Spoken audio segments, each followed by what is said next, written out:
Mr. Petty, Miss Petty. How you doing? I'm Troy. I'm one of the nurse practitioners here at Oasis Healthcare Service. Hey, how you doing? All right, so Mr. Petty, when did you first notice this pain, this stomach pain that you've been having?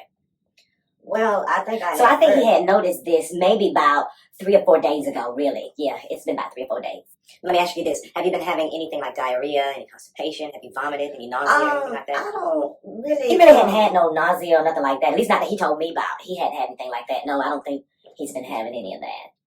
Let's talk a little bit about your history. Do you have any history of maybe gallstones, peptic ulcers? You have a lot of, maybe some acid reflux or anything like that? Well, let me see. I think that You have no history of nothing like that, no acid reflux or gallstones. Not since I've known him. We've been married for 47 years, so not that I know of, unless he had something before we got married that he didn't tell me about. Okay, Mr. Petty, if you had to rate your pain on a scale of 0 to 10, with 10 being the worst pain you've ever felt before, about where has your pain been since this all has started? What's the worst your pain has been?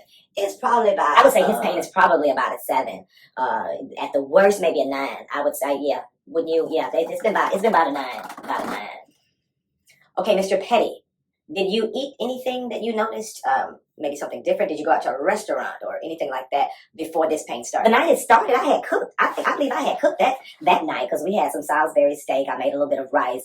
I made some hot water cornbread. We had a little mashed potatoes, a little gravy.